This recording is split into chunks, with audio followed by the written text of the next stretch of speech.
नमस्ते एवरीवन, स्वागत है आपका मेरे चैनल साइकोलॉजी विश्रुति में और साथ ही साथ स्वागत है आपका क्लास 11 के चैप्टर 1 के पार्ट 3 में। पार्ट 1 और पार्ट 2 मैं ऑलरेडी अपलोड कर चुकी हूँ और साथ ही साथ मैं शॉर्ट नोट्स भी अपलोड कर चुकी हूँ कम्युनिटी पोस्ट पर। जिसको प्रॉब्लम हो रही है कम्युनिटी पोस्ट पर शॉर्ट नोट्स देखने में, वो मेरी इंस्टा आईडी पर भी जाके देख सकते हैं। मैं अपनी इंस्टा आईडी यहाँ पे अटैच कर दूंगी, आप वहां पर मुझे डीएम करके you can ask me for the notes, ठीक है। ओके एवरीवन, तो आज हम पढ़ेंगे अंडरस्टैंडिंग माइंड एंड बिहेवियर, ठीक है। तो अंडरस्टैंडिंग माइंड एंड बिहेवियर में आपकी दो टर्म है, दो वर्ड हैं, एक माइंड है और एक बिहेवियर है, ठीक है। बिहेवियर हमें पता है कि क्या होता है, मैंने पार्ट 1 में आपको बहुत अच्छे से समझाया था बिहेवियर क्या होता है। इनफैक्ट मैंने शॉर्ट्स में एक वीडियो भी डाली हुई है टाइप्स ऑफ बिहेवियर के ऊपर, कोवर्ट और ओवर्ट बिहेवियर, ठीक है। तो अभी देख लेते हैं शॉर्ट में कि बिहेवियर क्या है। बिहेवियर इज एक्शन, ठीक है। कोई भी एक्शन, जो हमारा व्यवहार, जो हमारा बर्ताव होता है, वो क्या है, बिहेवियर, ठीक है। अब आते हैं हम माइंड पे। माइंड क्या है? क्या आप अपने माइंड को टच कर सकते हो? क्या आप अपने माइंड को देख सकते हो? क्वेश्चन का आंसर है नो। ना तो हम अपने माइंड को देख सकते, ना हम अपने माइंड को टच कर सकते, लेकिन हमें पता है कि माइंड है। माइंड जैसा कोई टर्म, माइंड जैसा कोई वर्ड एग्जिस्ट करता है। वी नो दिस थिंग, हम जानते हैं इस बात को। क्यों? क्योंकि हम सोच सकते हैं, हम फील कर सकते हैं, हम इमेजिन कर सकते हैं, हम अपनी प्रॉब्लम को सॉल्व कर सकते हैं, हम डिसीजंस ले सकते हैं। हमें पता है कि हमारा माइंड एग्जिस्ट करता है क्योंकि हम ये सारी एक्टिविटीज करते हैं, ठीक है। हम इन सब चीजों को कर पाते हैं, क्यों? बिकॉज ऑफ आवर माइंड, ठीक है। तो हम आज यही जानेंगे कि जो साइकोलॉजिस्ट हैं उन्होंने माइंड के बारे में क्या कहा था। जैसा कि आप सबको पता है, मैंने पार्ट 1 में आपको ये भी बताया था कि साइकोलॉजी को पहले टाइम में, earlier it was called study of soul या फिर स्टडी ऑफ माइंड, ठीक है। आपकी एनसीईआरटी बुक में भी अंडरस्टैंडिंग माइंड एंड बिहेवियर के जो टॉपिक है उसमें दिया हुआ है साइंस ऑफ माइंड की जो साइकोलॉजी है उसको पहले कहा गया था साइंस ऑफ माइंड। लेकिन जो साइकोलॉजिस्ट थे उनको एक प्रॉब्लम आई कि ये माइंड है क्या? ये कोई फिजिकल चीज तो है नहीं, ना कोई फिजिकल ऑर्गन है। जैसे ब्रेन है, वो एक फिजिकल ऑर्गन है, ठीक है। कहाँ पर प्रेजेंट होता है? Tell me in the comment section कि ब्रेन कहाँ पर प्रेजेंट होता है। वैसे तो मैं आपको बताऊंगी कि ब्रेन क्या है, कहाँ पर प्रेजेंट होता है, बट फिलहाल हम ये देखते हैं कि माइंड क्या है। साइकोलॉजिस्ट जो है उन्होंने यही प्रॉब्लम फेस करी कि जो माइंड है वो कहाँ पर है। ना तो वो इस चीज को पॉइंट कर पा रहे हैं, ना इस चीज की प्लेस बता पा रहे हैं, ना वो इस चीज को लोकेट कर पा रहे हैं, ठीक है। कि माइंड है क्या, माइंड कहाँ है, नहीं बता पा रहे वो। तो ये चीज उन्होंने फेस करी कि भाई वो माइंड को तो बता ही नहीं पा रहे। तो उन्होंने क्या किया, जो साइकोलॉजी थी उसको क्या कह दिया कि ये तो बिहेवियर की स्टडी है। जो चीज ये ऑब्जर्व कर पाए, जो चीज ये देख पाए, जो चीज ये समझ पाए, इन्होंने कह दिया कि भाई साइकोलॉजी तो वही है कि ये ऑब्जर्वेबल बिहेवियर पे उन्होंने अपना फोकस शिफ्ट कर दिया कि साइकोलॉजी जो है वो स्टडी ऑफ बिहेवियर है, study of behaviour, experience and mental processes. जो भी ये ऑब्जर्व कर पाए उन्होंने उस चीज में जोड़ दिया, ठीक है। लेकिन फिर दोबारा माइंड टर्म आई कहां से? माइंड तो यहाँ पे खत्म हो जाना चाहिए था कि माइंड वाला जो वर्ड था वो यहाँ पे खत्म हो जाना चाहिए। दोबारा ये वर्ड आया कहां से, मैं बताती हूँ। कुछ टाइम बाद देखो, जब हमारे पास ना एडवांसमेंट बढ़ जाती है, जब हमारे पास किसी चीज की फैसिलिटीज बढ़ जाती है, जब हमारे पास नई नई चीजें आ जाती है ना, तो हम उस चीज को और एक्सप्लोर करते हैं। ऐसा ही हुआ न्यूरोसाइंस में। न्यूरोसाइंस जान लो शॉर्ट में, न्यूरोसाइंस क्या है? Neuroscience is the study of our nervous system, ठीक है। ब्रेन, स्पाइनल कॉर्ड और पेरिफेरल नर्व जो होती है उसको स्टडी करता है न्यूरोसाइंस, ठीक है। अब न्यूरोसाइंस में एडवांसमेंट बढ़ गई, न्यूरोसाइंस में टेक्नोलॉजी आई, ठीक है। तो इस चीज को इन्होंने और एक्सप्लोर किया। तो इन्होंने ये देखा कि हाउ आवर ब्रेन वर्क्स, जो हमारा ब्रेन है, जो हमारा दिमाग है, वो कैसे वर्क करता है, हाउ डज इट वर्क, ठीक है। तो उन्होंने ये चीज यहाँ पे इनका फोकस हुआ कि हाउ आवर ब्रेन वर्क्स, ठीक है। तो यहाँ पे दो साइंटिस्ट आए, एक आए स्पेरी और एक आए पेनरोस। इन्होंने इस चीज पे फोकस किया, जो माइंड है is closely related to brain, जो माइंड है वो ब्रेन से रिलेट करता है। इन्होंने अभी भी ये कहा रिलेट करता है, इन्होंने ये नहीं कहा कि वो सेम है। दे डिडंट से कि वो सेम है, ठीक है। उन्होंने कहा रिलेट करता है, ठीक है। अब हम जानेंगे माइंड और ब्रेन क्या है, ठीक है। ब्रेन क्या है? ब्रेन जो है वो है दिमाग और माइंड जो है वो है मन। इन दोनों दोनों को सेम कह देते हैं लोग, बट ये सेम नहीं है। जैसा कि मैंने आपको लास्ट उसमें बताया था, लास्ट पार्ट में बताया था कि जो स्पेरी और पेनरोज थे उन्होंने कहा था कि जो माइंड है वो रिलेटेड है, is closely related to brain, कि जो माइंड है वो रिलेट करता है ब्रेन से, is closely related to brain, but it is not same, लेकिन ये सेम नहीं है। ठीक है, ये चीज याद रखना कि माइंड और ब्रेन सेम नहीं है। अब देख लेते हैं फटाफट जल्दी से। देखो, जो ब्रेन है वो एक फिजिकल ऑर्गन है, इसकी लोकेशन क्या है? Inside our school. माइंड जो है ना तो हम उसको देख सकते ना हम उसको टच कर सकते, ठीक है, लेकिन इसकी लोकेशन क्या है? कुछ भी नहीं है, कोई लोकेशन नहीं है इसकी कोई लोकेशन नहीं है। ठीक है, ये इसका मतलब क्या होता है? ये इंक्लूड करता है मेंटल प्रोसेसेस। मेंटल प्रोसेसेस क्या होते हैं हमारे? मैं आपको बहुत बार डिस्कस कर चुकी हूँ। Mental processes are thinking, learning, problem solving, memory etcetera. ठीक है, ये हमारे मेंटल प्रोसेसेस के अंडर आते हैं। Thinking, learning, problem solving, memory, ठीक है, और क्या हो गया? परसेप्शन हो गया। ठीक है, ये सब क्या है? मेंटल प्रोसेसेस के अंदर। जो हमारा ब्रेन है वो कंट्रोल और सपोर्ट करता है इन्हीं मेंटल प्रोसेसेस को। ठीक है, जो हमारा ब्रेन है वो कंट्रोल करता है और सपोर्ट करता है मेंटल प्रोसेसेस को। मेंटल प्रोसेसेस मैंने आपको बता दिए क्या होते हैं। ठीक है, और अगर ब्रेन को डैमेज हो जाता है, ब्रेन में कोई इंजरी हो जाती है, लाइक को कोई डैमेज हो जाता है या ब्रेन में कोई इंजरी हो जाती है, वो सीधा किस पे इफेक्ट करती है? हमारे मेंटल प्रोसेसेस पे। किस पे इफेक्ट डालती है? हमारे मेंटल प्रोसेसेस पे। ठीक है, और जो हमारा ब्रेन है it is like a hardware, और जो माइंड है वो सॉफ्टवेयर है। ठीक है, जो ब्रेन है वो एक हार्डवेयर है और जो माइंड है वो सॉफ्टवेयर है। जैसा कि हम कंप्यूटर से ही रिलेट करके देख लेते हैं कि जो बाहर के पार्ट्स होते हैं, है ना, जो कंप्यूटर के बाहर के पार्ट्स होते हैं उनको हम हार्डवेयर कहते हैं, है ना, लेकिन जो कंप्यूटर के अंदर का पार्ट है, यानी कि फाइल्स हैं, जो प्रोसेस हो रहा है, वो सब क्या है? सॉफ्टवेयर है। ठीक है, जो प्रोसेसेस हैं वो क्या है? सॉफ्टवेयर। और जो बाहर का पार्ट है जिसको हम टच कर सकते हैं, है ना, जिसको हम देख सकते हैं, वो क्या है? हार्डवेयर। यानी कि ब्रेन क्या है? हार्डवेयर, और जो माइंड क्या है? वो क्या है? सॉफ्टवेयर। ठीक है, कुछ भी इसमें कोई भी इंजरी होती है, ब्रेन में अगर कोई भी इंजरी होती है, ब्रेन को कोई भी डैमेज होता है, तो वो सीधा किस पे इफेक्ट डालता है? हमारे माइंड पे, हमारे मेंटल प्रोसेसेस पे। Got it everyone? हमारा जो नेक्स्ट कंसेप्ट है वो है फैंटम लिम्ब का। किसका है? फैंटम लिम्ब का। इस चीज को हम पढ़ेंगे विद एन एग्जाम्पल। ठीक है, थ्रू एन एग्जाम्पल के थ्रू हम इसको समझेंगे कि फैंटम लिम्ब का मतलब क्या है। फैंटम लिम्ब का एक एग्जाम्पल आपके एनसीईआरटी बुक में दिया हुआ है, जिसमें कहा गया है कि एक एथलीट है और उसको एक बार एक्सीडेंट हो जाता है, और उसमें एक्सीडेंट में उसका जो आर्म है उसमें प्रॉब्लम होती है, तो जो आर्म है उसको रिमूव कर दिया जाता है, उसको अलग कर दिया जाता है। ठीक है, और आपका एक वर्ड आपको दिया हुआ है बुक में, एम्प्यूटेटेड।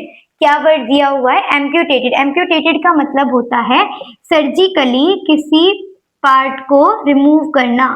ठीक है, सर्जरी के थ्रू किसी पार्ट को रिमूव करना, उसका मतलब होता है एम्प्यूटेटेड, यानी कि भाग को अलग करना, किसी हिस्से को अलग करना, वो है हमारा एम्प्यूटेटेड का मतलब। ठीक है, तो जो एथलीट था उसका जो आर्म था उसको एम्प्यूटेट किया गया, यानी कि उसको अलग किया गया। तो एक बार उसको कॉफी ऑफर की गई, तो जो एम्प्यूटेटेड आर्म था, यानी कि जिस आर्म को, जिस हाथ को अलग किया गया था, उसने वही हाथ उठाया, और जब उसको उसके अगेंस्ट प्रोटेस्ट की, उसके अगेंस्ट उसको मतलब हटाया गया, तो उसने उस चीज के अगेंस्ट प्रोटेस्ट किया कि क्यों हटाया जा रहा है, क्योंकि वो पता है क्यों किया, क्योंकि वो उस चीज को फील कर पा रहा है, क्योंकि वो उस चीज को अभी भी उसको लग रहा है कि हाँ मेरे पास वो आर्म है, वो उसका पेन, उसकी मूवमेंट, सब कुछ उसको समझ में आ रही है, वो उस चीज को फील कर रहा है। ठीक है, तो यही फैंटम लिम्ब का जो कंसेप्ट है क्या कहता है, आभास होना। किस चीज का आभास होना, जो चीज हमारे पास नहीं है वो उसका आभास होना कि वो अभी भी हमारे पास है, that is still present with us. जो चीज नहीं है वो चीज अभी भी हमारे पास है, ऐसा आभास होना। ठीक है, still feel the presence, pain और मूवमेंट। ठीक है, जो वो आदमी था वो उसकी मूवमेंट, जो एथलीट था वो उसकी मूवमेंट, उसकी प्रेजेंस, उसका पेन फील कर पा रहा था अपने आर्म का, जो एम्प्यूटेट किया गया था, जो सर्जिकली रिमूव किया गया था। ठीक है, तो इससे कंक्लूजन क्या मिलता है, उस एथलीट के ब्रेन और माइंड में अभी भी उस आर्म की रिप्रेजेंटेशन थी, इसीलिए उसको ऐसा फील होता था कि जो वो आर्म है वो अभी भी उसके पास है। He can still feel the presence of that particular arm which is amputated. ठीक है, जो रिमूव कर दिया गया था उसका वो उसको अभी भी फील कर सकता था। ठीक है, तो ये था फैंटम लिम्ब का फिनोमेना। एग्जाम्पल देख लेते हैं कि ब्रेन इंजरी के एग्जाम्पल में क्या कहा गया है। देखो, एक यंग मैन था, उसका एक्सीडेंट हुआ। ठीक है, उसके ब्रेन में कुछ इंजरी आई, उसका ब्रेन डैमेज हुआ, ब्रेन का कोई पार्ट डैमेज हुआ। तो फिर क्या हुआ कि जब उसको वापस घर ले जाया गया, हॉस्पिटल से उसको घर लेकर गए, तो उसने अपने ही पेरेंट्स को डुप्लीकेट समझा। उसको लगा कि वो उसके रियल पेरेंट्स ही नहीं है, उसने अपने ही पेरेंट्स को इम्पोस्टर्स कहा कि वो उसके पेरेंट्स ही नहीं है, वो उनके कोई डुप्लीकेट्स लाके उसके सामने खड़े कर दिए। ऐसा हो सकता है? हुआ। क्यों? क्योंकि उसका जो ब्रेन था वो इंजर्ड हो गया था, उसके ब्रेन का कोई पार्ट ऐसा था जो डैमेज हो गया था। और उस डैमेज में क्या हुआ कि जो हमारा ब्रेन में अगर कोई इंजरी हो जाती है, जैसा कि मैंने आपको बताया था, damage to any part of brain, ठीक है, can affect our mental processes, can affect our mental processes. ठीक है, डैमेज जो था ब्रेन में, जो डैमेज हुआ उसने क्या अफेक्ट किया, उसके थिंकिंग और परसेप्शन को, उसकी सोच और उसकी धारणा को अफेक्ट किया। ठीक है, उसको अफेक्ट किया। यही था ब्रेन इंजरी का एग्जांपल, जिसमें एक मैन था, यंग मैन था, उसका एक्सीडेंट हुआ। ठीक है, और जब उसको घर ले जाया गया तो उसने अपने ही पेरेंट्स को डुप्लीकेट्स कह दिया, क्योंकि उसको लगा कि वो उसके रियल पेरेंट्स नहीं है, वो कोई इम्पोस्टर्स है। क्यों? क्योंकि उसके ब्रेन में इंजरी हुई थी और उसका ब्रेन का ऐसा पार्ट डैमेज हुआ जिससे उसकी थिंकिंग और परसेप्शन कंप्लीटली चेंज हो गए। ठीक है, तो ये क्या दिखाता है? A close relationship. किसके बीच में? Close relation between mind and brain. जो हमारे माइंड और ब्रेन है इसके बीच का क्लोज रिलेशन, ये पूरा एग्जाम्पल दिखाता है कि अगर हमारे ब्रेन में कुछ होता है, अगर हमारे ब्रेन में कोई प्रॉब्लम होती है, तो ऑफ कोर्स वो हमारे माइंड में, हमारे मेंटल प्रोसेसेस को अफेक्ट करेगी।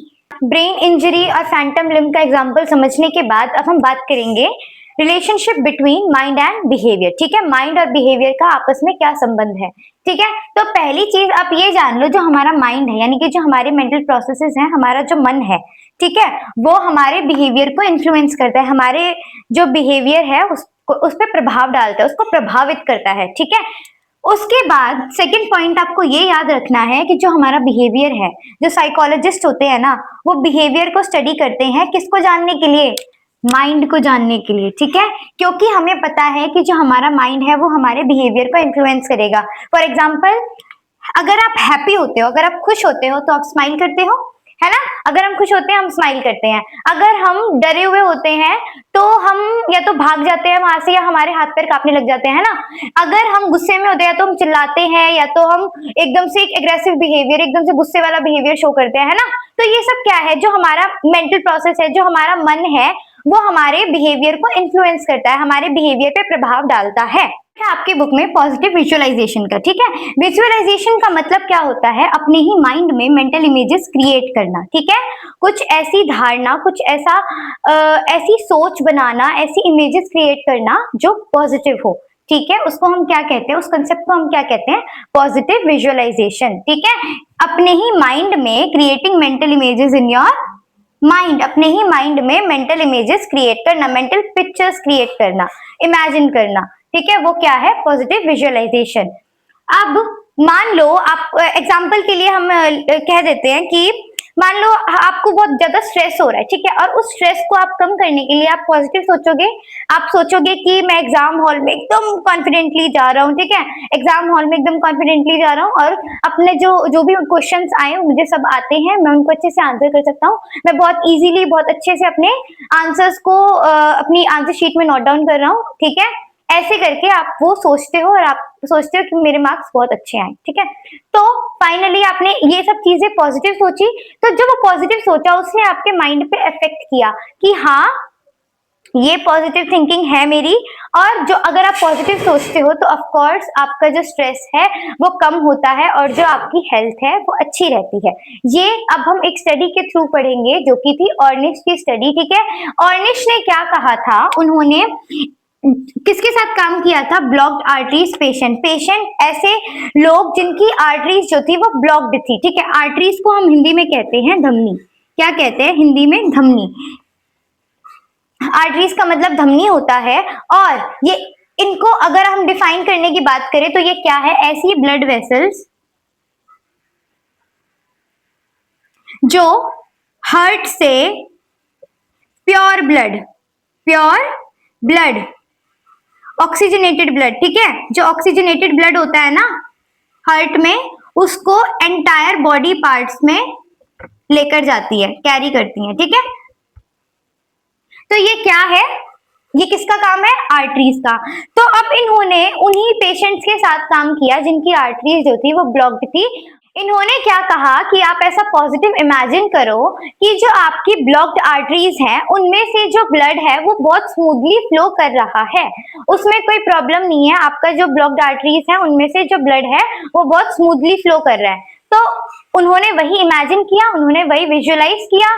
तो कुछ टाइम बाद उन्होंने नोटिस किया, आफ्टर सम टाइम ही नोटिस कि जो उनकी हेल्थ थी, जो इन पेशेंट्स की हेल्थ थी वो इम्प्रूव होती गई, जो इनकी हेल्थ थी वो इम्प्रूव होती गई। और फाइनली इससे क्या हमें कंक्लूजन मिला कि जो हमारी पॉजिटिव थिंकिंग होती है, that our positive mindset, positive thinking होती है, और जो हमारा पॉजिटिव माइंडसेट होता है it leads to physical health improvement also, कि जो अगर हमारा पॉजिटिव माइंडसेट होगा तो हमारी हेल्थ भी, जो हमारी फिजिकल हेल्थ है वो भी इम्प्रूव होगी, ठीक है। और ये किसके थ्रू हमें पता लगा, ऑर्निश की स्टडी के थ्रू, जिन्होंने काम किया था ब्लॉक्ड आर्टरीज पेशेंट के साथ जिनकी आर्टरीज जो थी वो ब्लॉक्ड थी, और वो उन्होंने कहा उनको कि आप विजुअलाइज करो कि जो ब्लड है वो आपकी आर्टरीज में, आपकी ब्लॉक्ड आर्टरीज में स्मूथली फ्लो कर रहा है। और कुछ टाइम बाद उन्होंने नोटिस किया कि उनकी जो पॉजिटिव थिंकिंग थी उसकी वजह से जो उनका हेल्थ था उसमें इम्प्रूवमेंट आया, और जो सीवियर केस था उनका, सीवियर ब्लॉक्ड आर्टरीज का केस था वो लेस सीवियर होता गया, ठीक है। तो ये थी ऑर्निश की स्टडी। उसके तो चलिए अपने नेक्स्ट कंसेप्ट पे चलते हैं जो कि है मेंटल इमेजरी का कंसेप्ट। मेंटल इमेजरी का मतलब जैसे कि इमेजरी से आप समझ जाते होंगे इमेजेस, ठीक है, इमेजेस क्रिएट करना, कहाँ पर, माइंड में, creating images in your mind without actually seeing them, बिना उन्हें एक्चुअल में, बिना उन्हें रियलिटी में देखे अपने माइंड में वही इमेजेस को क्रिएट करना, ठीक है। तो साइकोलॉजिस्ट ने क्या किया, साइकोलॉजिस्ट ने यही टेक्निक, मेंटल इमेजरी टेक्निक को यूज किया टू ट्रीट फोबियाज। फोबियाज क्या होते हैं, हमारे इरेशनल फियर, यानी कि तर्कहीन डर। अब देखो डर होना नॉर्मल सी चीज है, पर अगर वो डर हमारी लाइफ को अफेक्ट करने लग जाए, हमारी लाइफ पे प्रभाव डालने लग जाए, तो वो डर गलत है, ठीक है। अब जो फोबियाज हैं वो इरेशनल फियर होते हैं, यानी कि बहुत ज्यादा किसी चीज का एक्सट्रीम लेवल पे डर होना, वो क्या है, फोबिया। अब हमारे पास बहुत सारे टाइप्स ऑफ फोबियाज है, like hydrophobia, agoraphobia, claustrophobia and many more, ठीक है। बहुत सारे फोबिया है, जैसे कि हाइड्रोफोबिया, हाइड्रो से याद रखो water, agoraphobia fear of going in crowded place, या फिर मतलब सोशल प्लेसेस होती हैं उनमें जाने का डर, ठीक है। क्लोस्ट्रोफोबिया यानी कि बंद जगहों से डर, ठीक है। अब आप एक बात बताओ, क्या क्राउडेड प्लेस किसी के लिए मतलब प्रॉब्लम हो सकती है, या फिर वाटर कभी किसी के लिए प्रॉब्लम हो सकता है, ठीक है। क्लोस्ट्रोफोबिया यानी कि घुटन, मतलब जो बंद जगह होती है वहां पे घुटन फील करना, वहां पे एकदम से घबराहट हो जाना, ठीक है। और वो घबराहट में इंसान की जो हेल्थ है उस पर भी प्रभाव पड़ सकता है, और पड़ता है बहुत लोगों को। क्लोस्ट्रोफोबिया जो है आजकल तो बहुत कॉमन चीज हो चुकी है। फोबिया, फोबिया मतलब बच्चे बच्चे को पता है कि फोबिया क्या होता है, ठीक है। लेकिन फोबिया का मतलब ये नहीं है कि नॉर्मल डर, नॉर्मल डर नहीं। फोबिया का मतलब है इरेशनल फियर, तर्कहीन डर, जिस जो बहुत ही ज्यादा अत्यधिक होता है। जो क्या होता है? अत्यधिक, ठीक है, बहुत ज्यादा होता है, उसको हम कहते हैं फोबिया, ठीक है। तो मेंटल इमेजरी का जो था कंसेप्ट, ये जो टेक्निक थी साइकोलॉजिस्ट ने ये यूज की किसको ट्रीट करने के लिए? टू ट्रीट फोबियाज, ठीक है। फॉर एग्जाम्पल, किसी इंसान को एगोराफोबिया यानी कि fear of going in crowded places, ठीक है। तो हम क्या कह सकते हैं उसको? तो साइकोलॉजिस्ट ने क्या किया, साइकोलॉजिस्ट ने उन्हीं को इमेजिन करने को बोला कि आप इमेजिन करो कि आप एक बहुत ही क्राउडेड प्लेस में, यानी कि मान लो एक मॉल है, ठीक है। मॉल क्राउडेड ही होते हैं आजकल। मॉल में आप अपने आप को इमेजिन करो कि आप कॉन्फिडेंटली जा रहे हो, कॉन्फिडेंटली आप मॉल में एंटर किए, आप घूमे फिरे, आपने एंजॉय किया और आप घर पे सेफली वापस आ गए। बार बार इस टेक्निक को उन्होंने उसको विजुअलाइज कराया, उन्होंने उसको इमेजिन कराया, ठीक है। तो जब वो बार बार इस चीज को इमेजिन करेंगे तो उनका वो जो फियर है ना, वो फोबिया है, वो रिड्यूस होने लग जाएगा। क्योंकि हम अगर बार बार किसी चीज को इमेजिन करते हैं वो भी पॉजिटिवली, तो ऑफ कोर्स वो हमारे माइंड पे इफेक्ट डालेगा, ठीक है। हमारा माइंड भी उस चीज को पॉजिटिव वे में लेने लग जाएगा। तो क्या हुआ, जो मेंटल इमेजरी टेक्निक थी उन्होंने फोबियाज को ट्रीट करने में हेल्प करी, ठीक है। साइको न्यूरो इम्यूनोलॉजी कितना बड़ा वर्ड है ना, जितना बड़ा वर्ड है उतना ही ये सिंपल वर्ड है, उतना ही इसकी सिंपल डेफिनेशन है। क्या है? पहले तो इसको 3 पार्ट में डिवाइड कर लो, साइको न्यूरो इम्यूनोलॉजी। साइको का मतलब माइंड, न्यूरो का मतलब ब्रेन या फिर हमारा नर्वस सिस्टम, इम्यूनोलॉजी का मतलब इम्यून सिस्टम। इनके वर्ड्स ही इनको डिफाइन कर रहे हैं कि देखो, माइंड, ब्रेन और इम्यून सिस्टम का जो रिलेशन होता है कि ये एक दूसरे को कैसे इन्फ्लुएंस करते हैं, एक दूसरे को कैसे अफेक्ट करते हैं, वो ये साइको न्यूरो इम्यूनोलॉजी स्टडी करती है। It studies the relation between mind, brain and immune system and how do they influence each other, how do they affect each other, ठीक है। वो कैसे एक दूसरे को अफेक्ट करते हैं। मान लो आप पॉजिटिव सोचते हो, आपकी जो पॉजिटिव थिंकिंग है, ठीक है, ये पता है आपको कि अगर हम पॉजिटिव सोचेंगे तो ऑफ कोर्स हमारी हेल्थ भी पॉजिटिव होगी, है ना। ये पता है हम सबको। अगर हम स्ट्रेस लेंगे, बार बार कंटिन्यूअस स्ट्रेस लेंगे, ये कंटिन्यूस स्ट्रेस में lead to weaken our immune system. Immune system क्या होता है? हमारा बॉडी का डिफेंस सिस्टम होता है। बॉडी का क्या होता है? डिफेंस सिस्टम होता है, जो डिजीज से फाइट करता है। किससे? डिजीज से फाइट करता है, ठीक है। Fight diseases.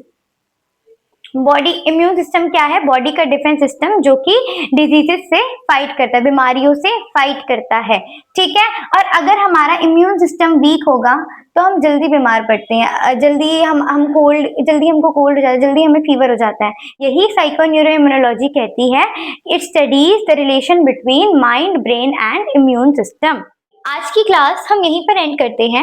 आपको कोई भी डाउट हो तो आप मुझे कमेंट सेक्शन में कमेंट कर सकते हो, या फिर मैं अपनी इंस्टा आईडी यहाँ पर अटैच कर दूंगी, आप मुझे वहां पर डीएम कर सकते हो कि मैम ये प्रॉब्लम है, ये डाउट है, मुझे ये चीज समझ में नहीं आई है, तो मैं आपको दोबारा एक्सप्लेन कर दूंगी, आपको उसके शॉर्ट नोट्स प्रोवाइड कर दूंगी। Subscribe to my channel, stay tuned for next video. Bye bye.